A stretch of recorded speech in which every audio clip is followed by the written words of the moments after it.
The silence in the conference room was heavy after Keanu's words. Richard Chen sat with his shoulders slumped, the folder of complaints still open in front of him. For the first time in his career, he looked small, vulnerable, stripped of the arrogance that had defined him for so long. Patricia cleared her throat. "Dr. Chen, the board is prepared to offer you a choice. You can accept a formal performance improvement plan, which will include mandatory counseling for workplace behavior, a temporary demotion from chief cardiac surgeon to attending physician, and regular evaluations over the next 6 months. Or you can resign with a neutral reference." Richard's hands clenched on the table. "A demotion? After everything I've accomplished here?" "Your accomplishments aren't being erased," Dr. Park said gently. "But your position as chief comes with leadership responsibilities. Leadership means treating people with respect, even when you're under pressure, especially when you're under pressure. Who would take over as chief?" "Dr. Anderson has agreed to step in temporarily," Patricia replied. "She's been with us for 8 years, and her staff consistently praise her mentorship and professionalism." Richard let out a bitter laugh. "Anderson. She's competent, but she's not at my level. She may not have your surgical statistics," Keanu said, "but she has something equally valuable. People want to work with her. They feel safe asking questions around her. Young doctors want to learn from her. That's leadership." Richard looked at Keanu, really looked at him for the first time. "I treated you terribly that first night." "You did. And you still gave me this choice instead of just firing me." "Because I believe people can change if they want to," Keanu said. "But you have to actually want to. Not because you got caught, but because you understand why it matters." Richard was quiet for a long moment, staring at the papers in front of him. Years of complaints, years of people he'd hurt, names he barely remembered because he'd never bothered to see them as people. "I accept the performance plan," he finally said, his voice barely above a whisper. The board members exchanged glances. Dorothy from HR pulled out another folder, this one containing the formal agreement. Richard signed it with a shaking hand, and just like that, his reign as the untouchable chief cardiac surgeon was over. After Richard left the conference room, looking like he'd aged 10 years in an hour, the board stayed to discuss implementation. Keanu listened as they outlined policy changes, new reporting systems, and training programs for all staff on professional conduct. Before leaving, James Mitchell approached Keanu. "That took courage. A lot of owners would have just fired him to avoid the hassle." "Firing him would have been easier," Keanu agreed, "but it wouldn't fix the culture. Everyone would have just seen it as one bad apple being removed. They wouldn't see that we're serious about changing how we do things here." Dr. Park joined them. "You know, some people won't like this. There will be pushback, especially from patients who specifically requested Dr. Chen. Then we'll explain that Dr. Chen is still here, still performing surgeries, still excellent at what he does," Keanu said, "but that we're also committed to creating an environment where everyone can do their best work. Where nurses don't quit after 12 years because they can't take another day of being disrespected." Over the following weeks, word spread through the hospital about what had happened. The reactions were mixed. Some staff members were thrilled, finally feeling validated after years of complaints being ignored. Others were skeptical, convinced nothing would really change. Richard started his mandatory counseling sessions with Dr. Monica Silva, a psychologist who specialized in workplace behavior. The first session was brutal. Richard sat in her office, defensive and angry, insisting he was just being held to a different standard because he was successful. "Tell me about your surgical career," Monica said calmly. "What made you want to become a cardiac surgeon?" The question caught him off guard. "I wanted to save lives. My father died of a heart attack when I was 16. I couldn't do anything to help him. I swore I'd never feel that helpless again. That's a powerful motivation." "When did saving lives become connected to being cruel to the people around you?" "I'm not cruel. I'm demanding." Monica pulled out some of the complaints from his file and read one aloud. "I stayed late to help with a difficult case. Dr. Chen told me in front of everyone that my presence was worthless and I should just go home." That was from a nurse with 10 years of experience. "Is that being demanding?" Richard couldn't answer. The words sounded different when spoken aloud by someone else. Harsher. Crueler than he'd intended. "Here's what I think happened," Monica said. "You experienced a trauma as a young man. You channeled that into becoming an excellent surgeon, which is admirable. But somewhere along the way, you decided that perfection was the only acceptable standard and anything less was a threat. So you pushed people away before they could fail you. You hurt them before they could disappoint you. That's not true, isn't it? Think about the nurses who left. The residents you humiliated. Were they actually incompetent or were they just human? Making normal mistakes that happen in high-pressure environments? Richard went home from that session and couldn't sleep. He kept thinking about faces. Grace, who'd worked with him for years before finally quitting. David, the resident who'd asked a good question and been torn apart for it. May, who'd always been professional despite his constant criticism. How many people had he driven away? How many good caregivers had left medicine entirely because of him? Meanwhile, Keanu continued visiting Tommy during his recovery, but he also started doing something else. He asked Patricia to set up informal listening sessions with staff. No administrators present, no formal complaints, just conversations about what working at St. Catherine's was really like. He heard stories that broke his heart. A respiratory therapist who'd been yelled at so badly by a different doctor that she had panic attacks before work. A cafeteria worker who was treated like she was invisible by physicians who walked past her every day. A janitor who'd once saved a patient's life by noticing warning signs and calling a nurse, but who'd never been acknowledged for it. He also heard beautiful stories. Nurses who'd held patients' hands during scary procedures. Doctors who remembered birthdays and asked about grandchildren. The chaplain who'd stayed overnight with a dying patient so she wouldn't be alone. The hospital was full of good people trying to do good work. They just needed to be supported, respected, and valued. 3 months into Richard's performance plan, something shifted. He still had bad days, moments when his old patterns emerged. But increasingly, he caught himself. He'd start to snap at someone and then pause, take a breath, rephrase. One afternoon, David, the young resident, made an error documenting a medication. It was minor, easily correctable, but it was the type of mistake Richard would have once torn him apart for. Instead, Richard called David aside privately. "Hey, I noticed the documentation error on room 412. Let's fix it together, and I'll show you a trick for remembering the sequence." David stared at him, clearly waiting for the other shoe to drop. "You're not angry? You're learning. Learning includes mistakes. Just don't make the same one twice, okay?" After David left, Richard sat in his office feeling strange. The interaction had taken 2 minutes. No one had been humiliated. The error was fixed, and somehow it felt better than any of his old tirades had. That evening, he saw May preparing medications for the night shift. He'd barely spoken to her since the demotion, embarrassed by how he'd treated her over the years. "May, can I talk to you for a minute?"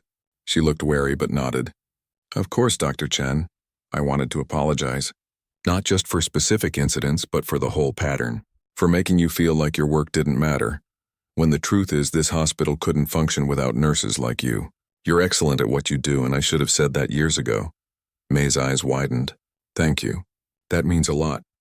I know I can't undo the past, but I'm trying to do better going forward." "I've noticed," May said carefully. "It's different, better." Word of these small changes spread. Staff who'd been walking on eggshells around Richard started to relax slightly.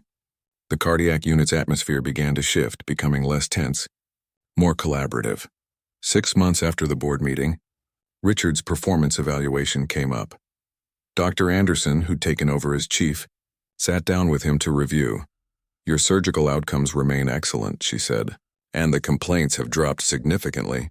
Staff report that you're more approachable, more willing to teach rather than criticize." "I still mess up sometimes," Richard admitted. "Old habits die hard, but you're trying. That's what matters. The board has voted to reinstate you as chief cardiac surgeon if you're interested." Richard was quiet for a moment. "Can I think about it?" Dr. Anderson looked surprised. "Of course, but may I ask why you need to think about it?"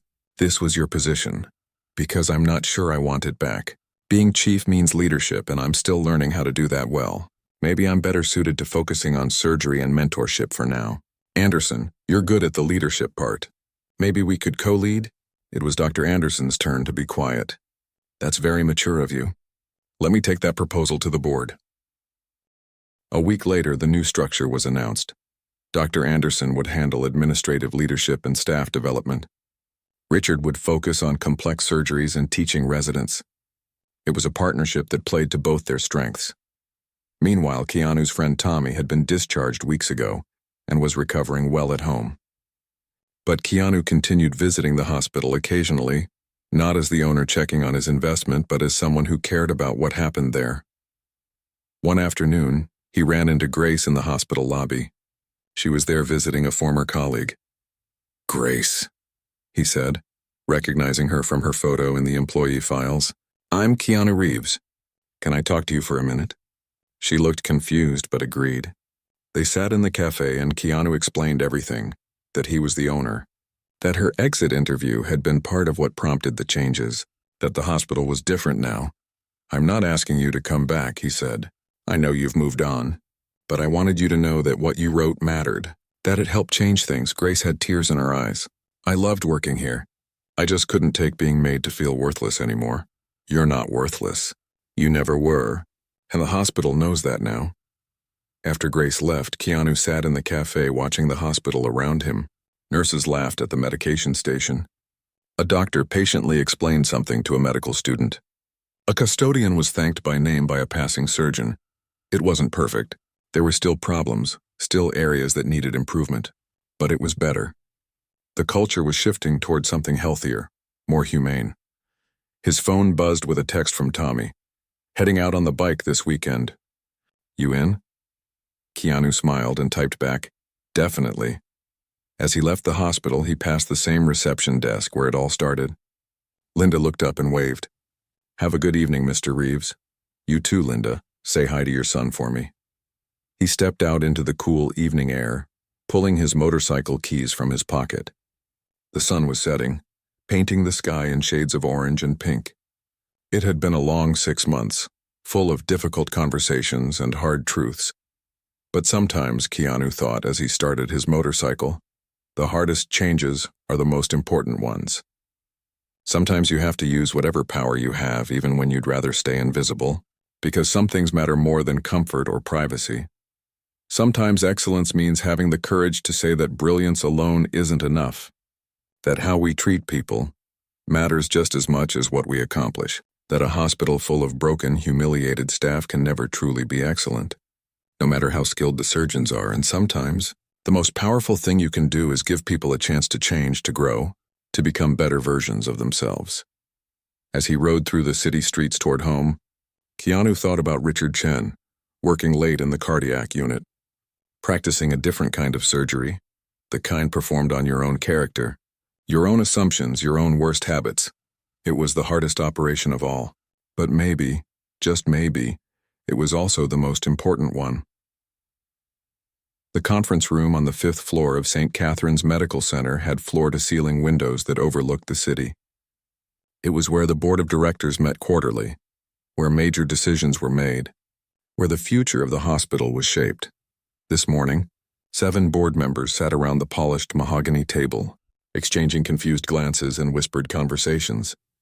Patricia Lee stood near the door, checking her watch nervously. The head of human resources, an efficient woman named Dorothy Chen, no relation to Richard, sat with a stack of files in front of her. "Does anyone know what this is about?" asked board member James Mitchell, a retired investment banker who'd been on the board for 15 years. Patricia just said it was urgent. Something about the owner requesting a meeting. In 5 years, he's never attended a meeting, never even asked about our decisions. "Why now?" The door opened and Keanu walked in. He wore a simple dark suit, no tie, his hair neatly combed back. He looked professional but not pretentious, which was exactly how he wanted to be perceived. The room fell completely silent. You could have heard a pin drop. Several board members just stared, their mouths slightly open. One woman, Dr. Helen Park, who ran the hospital's pediatric wing, actually blinked several times as if she might be hallucinating. "Wait, is that?" James started to say. Patricia stepped forward, her voice only slightly shaky.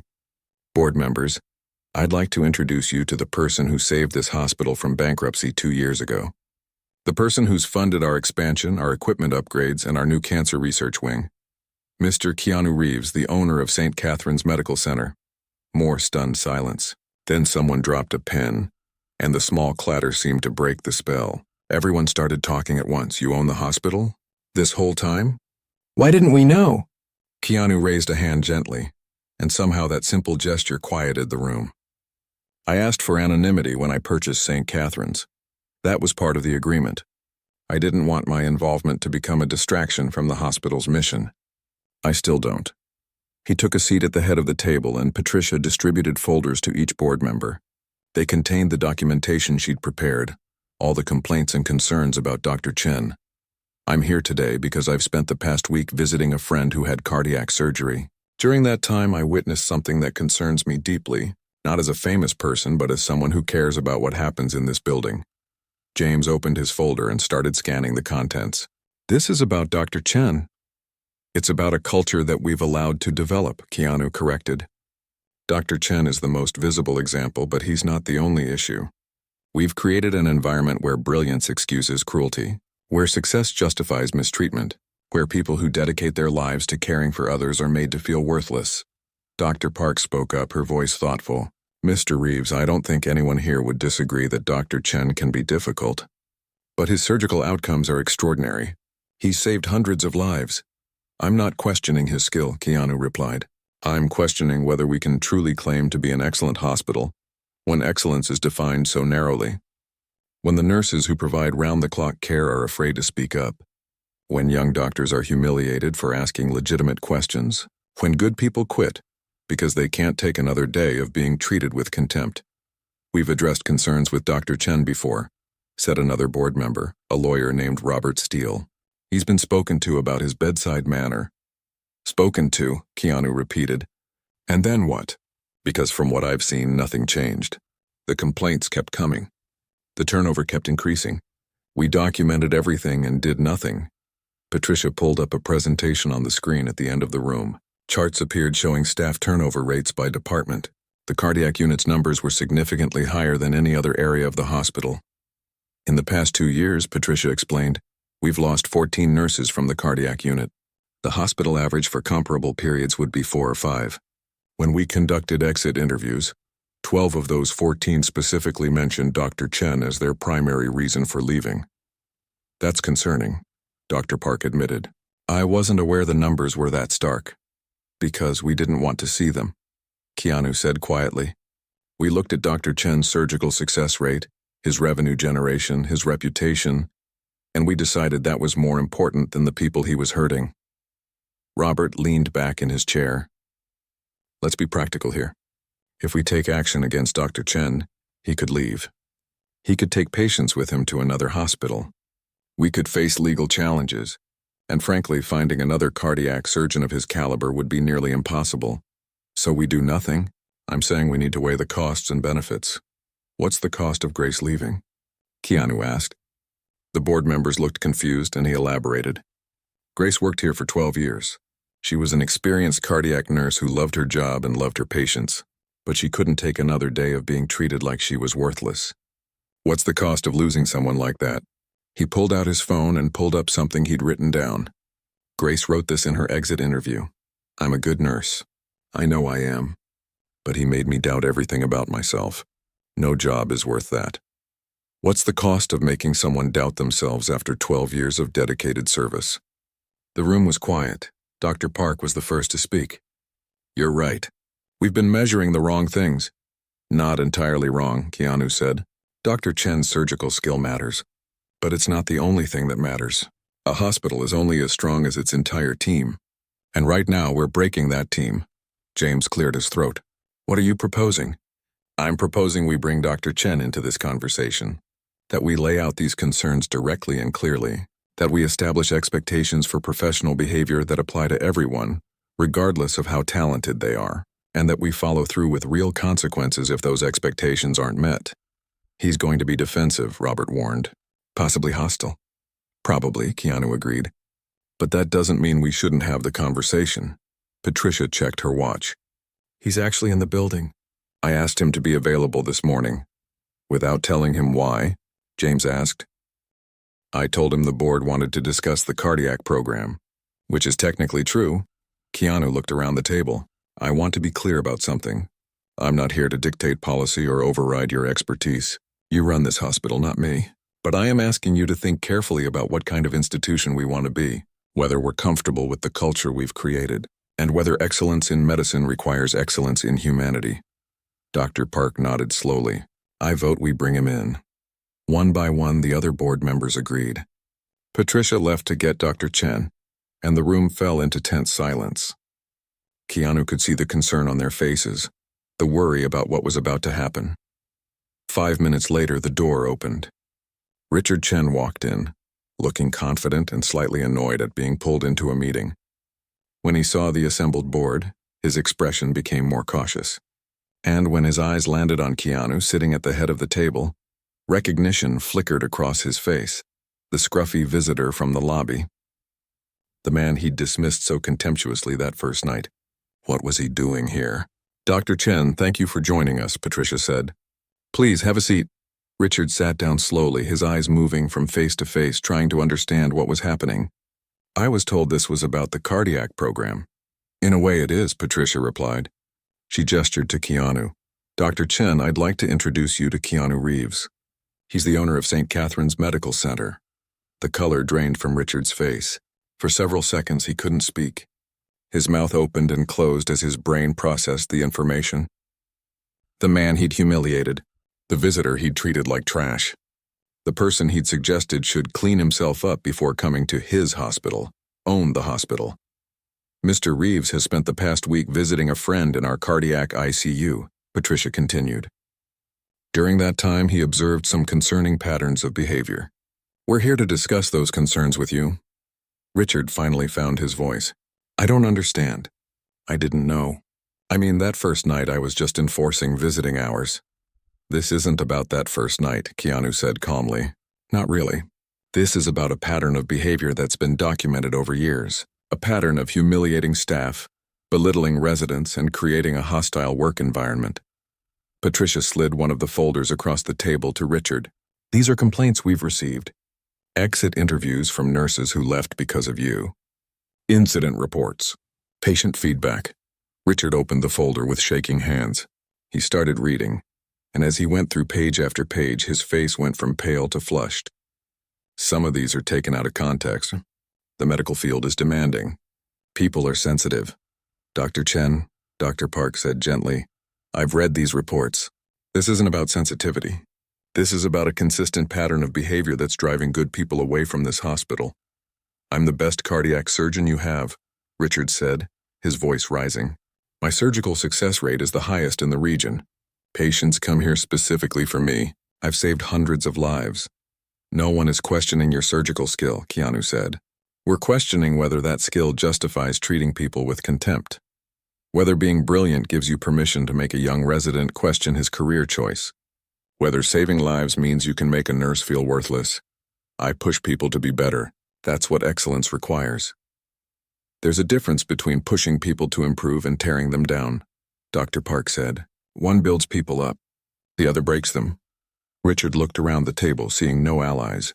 Everyone was looking at him with varying degrees of disappointment and concern. The armor of his reputation, his success, his perceived indispensability was cracking. What do you want from me? He asked quietly. We want you to understand that your behavior has consequences, Patricia said. That the hospital's mission includes creating a respectful, professional environment for all staff. And that going forward we'll be holding everyone, including our most skilled physicians, to that standard. And if I can't meet that standard? The question hung in the air. Keanu leaned forward, his voice compassionate but firm. Then we'll have to make difficult decisions. Because a hospital that tolerates cruelty in the name of excellence isn't really excellent at all. It's just cruel. Tommy Rodriguez was finally being moved out of the ICU to a regular recovery room, which meant he was healing well.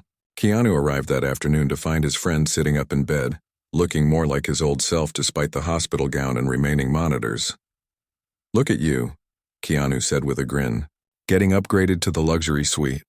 Yeah, the view's better and everything, Tommy joked, gesturing to the window that looked out over the parking lot. Then his expression grew more serious. Hey, can I ask you something?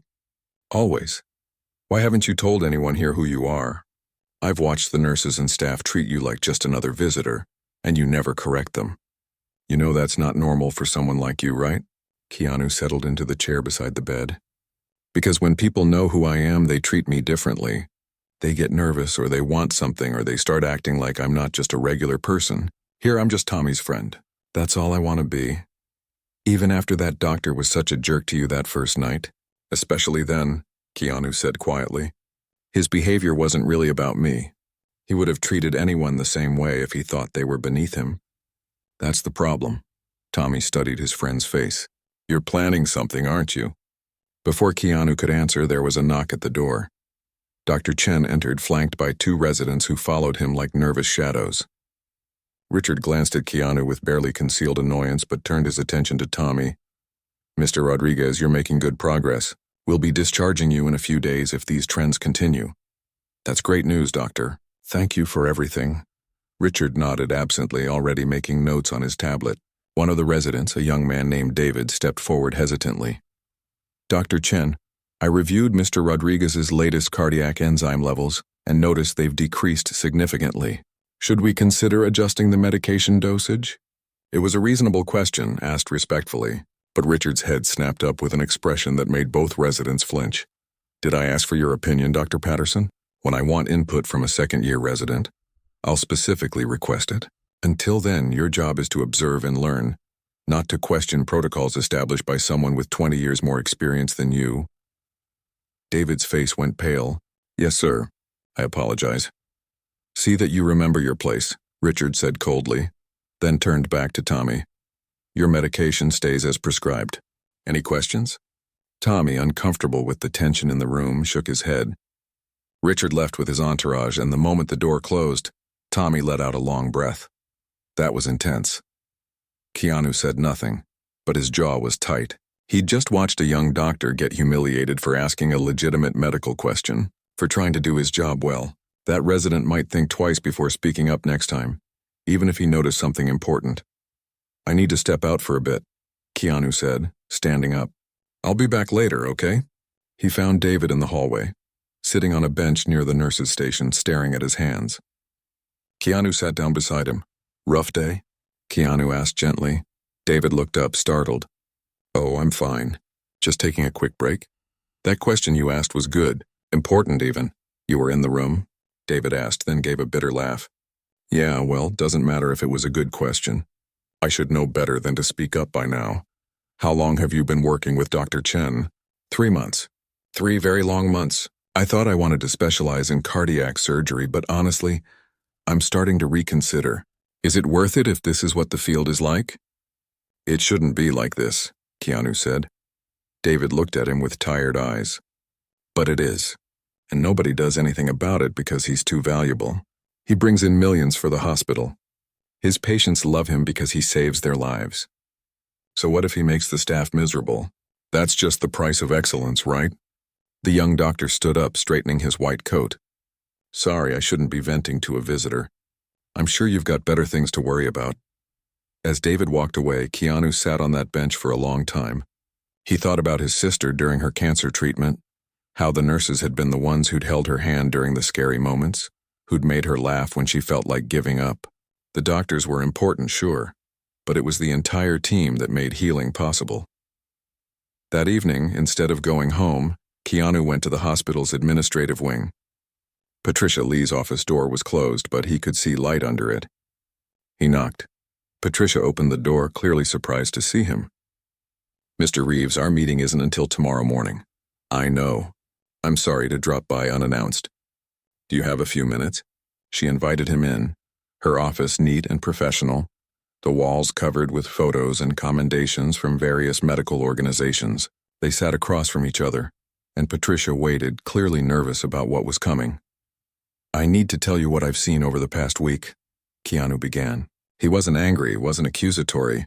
He just laid out everything calmly and clearly, the way he'd been treated that first night.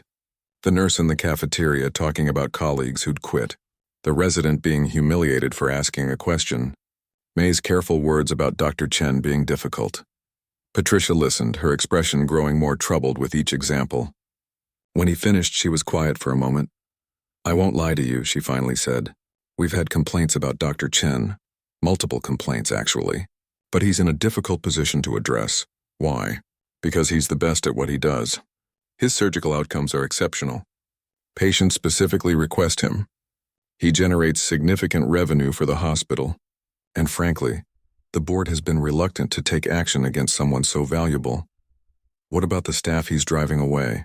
We've been tracking turnover, and yes, it's higher in the cardiac unit. But good cardiac surgeons are incredibly rare. Good nurses, while also valuable, are easier to replace from a purely practical standpoint. Keanu leaned forward. What if I told you that's the wrong calculation?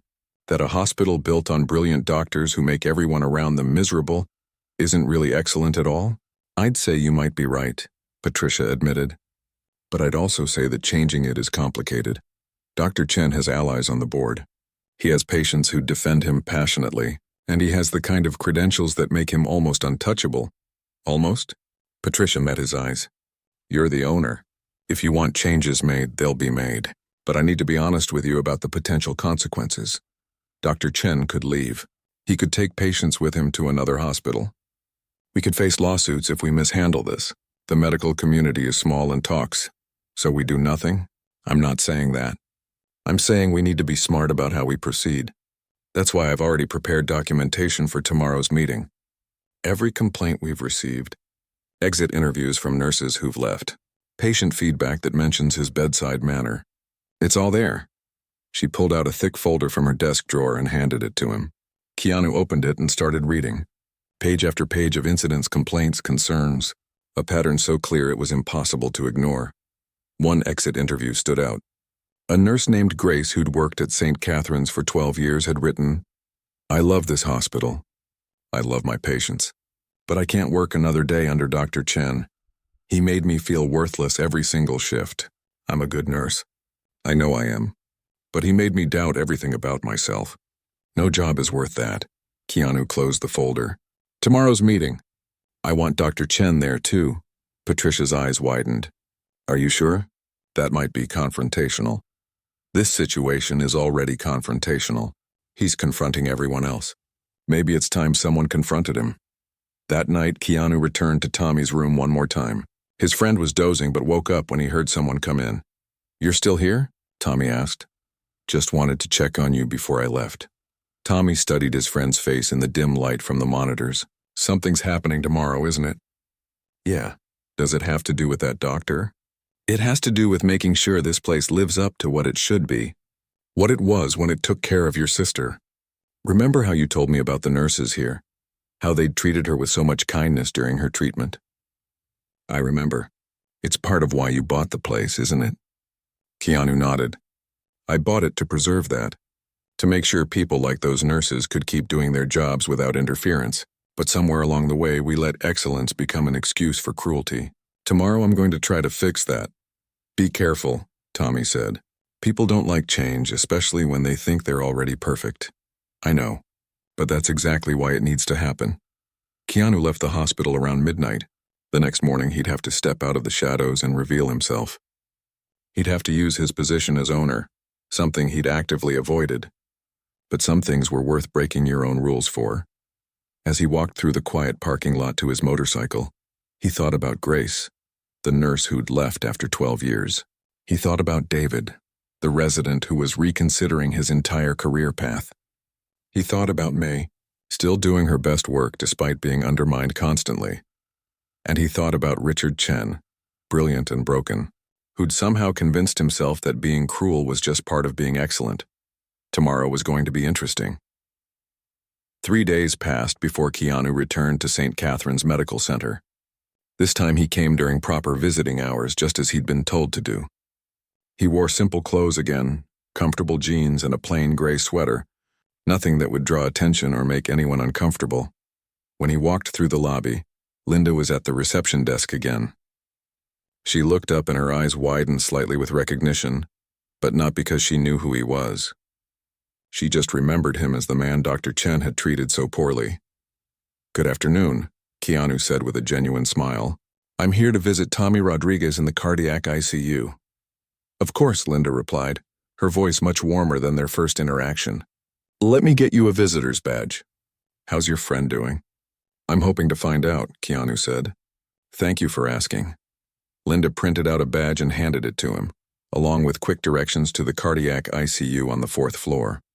As he walked to the elevator, she watched him go, thinking about how different this polite, kind man was from the way Dr. Chen had characterized him. Up on the fourth floor, the cardiac ICU was a study in controlled chaos. Monitors beeped rhythmically. Nurses moved efficiently from room to room. The lighting was deliberately softer here, easier on patients who were recovering from major procedures. Keanu found Tommy's room and knocked gently on the doorframe. His old friend was awake, looking tired but alive, with various tubes and monitors attached to him. "There you are, you stubborn old goat," Tommy said with a weak grin. "Took you long enough." "Tried to come the night you were admitted," Keanu replied, pulling up a chair next to the bed. "Got turned away at the door." "Yeah, they're strict about the hours up here," Tommy said. "But I get it. They're just trying to do their job." They talked for a while about everything and nothing, about Tommy's surgery, about old times on movie sets, about the vintage motorcycles Tommy was restoring in his garage. Keanu listened more than he spoke, which was his nature. He noticed how Tommy's eyes lit up when a particular nurse came in to check his vitals. "This is May," Tommy said. "She's been taking care of me. Absolute angel, this one." May laughed, a sound that suggested she'd heard this compliment several times already. She was probably in her early 30s, with her dark hair pulled back in a practical ponytail, and the kind of competent energy that came from someone who genuinely loved their work. "Your friend is a terrible patient," May told Keanu with mock seriousness. "Keeps trying to get out of bed before he's supposed to." "That sounds like Tommy," Keanu agreed. As May worked, checking monitors and adjusting medication, Keanu noticed how gentle she was, how she explained everything she was doing, treating Tommy with dignity and respect despite his current helplessness. This was good care. This was what medicine was supposed to look like. Then Dr. Chen arrived for his rounds. He swept into the room without knocking, already looking at his tablet rather than at his patient. When he finally glanced up and saw Keanu sitting there, something flickered across his face. Annoyance, maybe, or recognition that his earlier rudeness hadn't been enough to keep this visitor away. "Mr. Rodriguez," Richard said, his tone professional but distant. "Your numbers look acceptable. We'll be monitoring your progress over the next few days." "Thank you, Doctor," Tommy replied. "I really appreciate everything you've done." Richard barely acknowledged the gratitude. Instead, he turned to May with a critical eye. "These fluid intake numbers seem low. Are we not following the protocol I established?" "The patient was experiencing nausea earlier," May explained calmly. "We reduced fluids temporarily to avoid complications, as per standard ICU guidelines. He's back on schedule now." "Standard ICU guidelines are not my guidelines," Richard said sharply. "When I establish a protocol for my patients, I expect it to be followed exactly. Do I make myself clear?" There was silence in the room. May's jaw tightened slightly, but she nodded. "Yes, Doctor." Richard made a note on his tablet, then left without another word to Tommy or acknowledgement of Keanu's presence. The energy in the room shifted immediately after he was gone, like everyone had been holding their breath. "He's intense," Tommy said quietly. "He's brilliant," May replied, but there was something careful in her voice. "Best cardiac surgeon in the city. You're lucky to have him."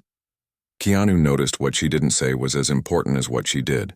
After May left to tend to another patient, Keanu sat with Tommy for another hour, then decided to take a walk around the hospital. He told himself he was just stretching his legs, but really he wanted to see more, to understand how things worked here. He found the hospital cafe on the second floor and got a coffee. While he was there, he noticed several nurses sitting at a corner table, their body language suggesting they were letting off steam after a difficult shift. Keanu sat at a nearby table with a book he'd brought. Not reading, really, just listening.